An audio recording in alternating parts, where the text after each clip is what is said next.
Hey everyone, my name's Serrano, and this video is for tonight's Minnesota versus Chicago game.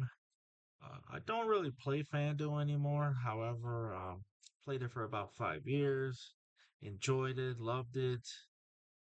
Uh, I plan on releasing another video on my YouTube,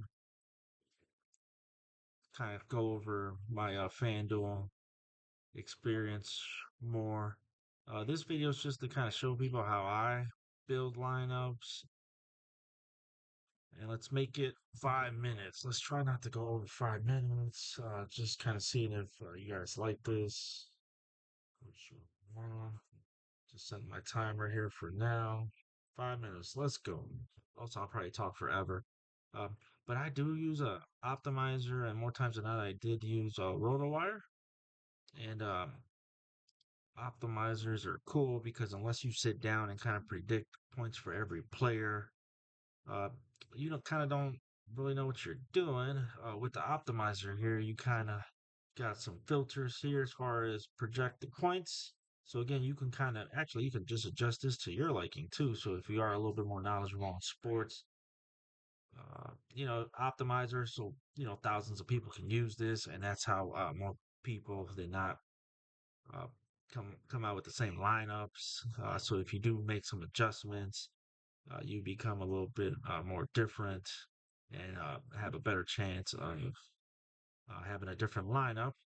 Uh, this being a single game, I would normally definitely break it down by each team. So if we look at Chicago here, I always looked at 10 and over just to see what kind of expectation, I guess you could say, come down here in Minnesota. So both teams have about three studs. Then you have a nine here, you have a nine there, and then you have some eights here. Okay, and TJ, but that's 8-4 for a tight end, as you'll see. I think I'd rather have a Bears tight end because they are a lot cheaper. Yes, and I'm looking at a Cole Kmet here. You have to have that. I always, when I watch the Bears, of course, I'm here in Chicago, expected expected a lot of this guy, and he just really hasn't lived up to it in my eyes. But he's definitely a play at that salary. I'll take Caleb, of course, at home over JJ. Some people play both quarterbacks.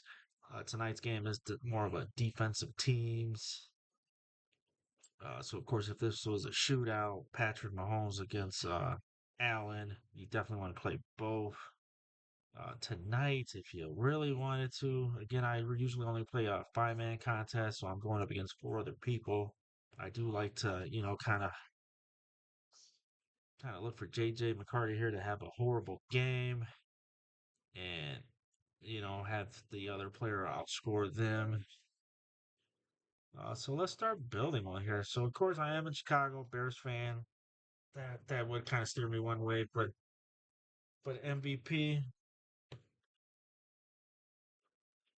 MVP here, just kind of looking at it. Caleb, and again in a five man, more people than not. Three people will probably have Caleb. DJ would be a specialty where you would have him at the only MVP, but I kind of like Swift. Again, just a five man trying to be different. I would put Swift, got to play Caleb. Kill him over here, Smalls. That's all. Sorry about that. Got to play Caleb. And then, I mean, ideally, we could try to play more and a Doomsday. And then we got about 7-7. So now we're looking at Minnesota. We need one from Minnesota at least, right? I looked at it earlier and I thought I saw this guy. Very great value play. So let's put Mason in there. Let's see. Ba, ba, ba. All right, which leaves us 9-3, which is still a lot.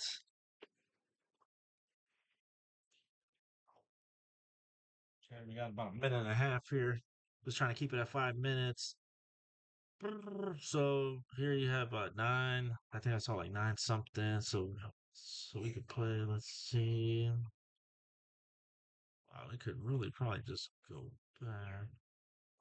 I did say I want to play Cole Kmet, right? So we might pay up for the. I got a feeling about that. I think he scores tonight. We could probably take away him. Now we got 10. JJ's. How much is JJ though? Yeah, they're too much. Aaron Jones, though. Ooh. Aaron Jones, one of those guys that can catch it, do a lot. So now we're 100.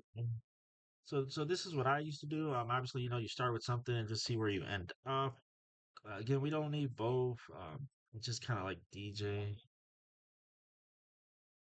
If we went off DJ, looking over here, let's go back to the points now. So now we will consider Jordan Mason. I guess he is the guy that really like it.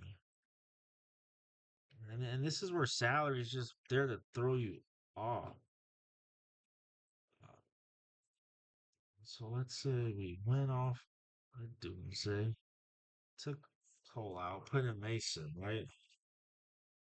And the timer is off, but we're just gonna finish it out. So now we got 6-9, okay.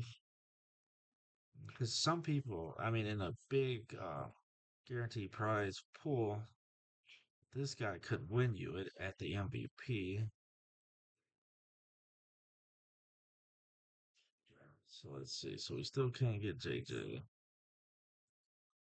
Yeah, see, now we're back to this. And so, of course, this guy's supposed to be awesome. This guy's been a big letdown. Again, I probably just play Coke, man. We got 2,100 salary remaining. Getting a 5-man, that's a good thing. Players do not like having salary left over, so they would do what I did, where you go back in there, you try to pay off for someone, take someone off. But sometimes it's a good thing to have. The more salary cap you have remaining, the more likely your lineup will be unique. And in a 5-man, you want to have that 20% ownership, because if that player goes off more times than not, you win. You win it, of course. In this case, the MVP could really throw you off. So if DJ goes off and Swift does nothing, it kind of cancels itself out if I have that 20% player go off. But hopefully you like this. You got an idea into how I build a lineup. Again, the optimizer is a must unless you sit down and actually script, predict fantasy points for every player, which, I cannot do that. Last year I didn't even watch football, but we're starting off this year kind of watching it, and we'll see how long I last. Thank you, and until the next video. Bye bye.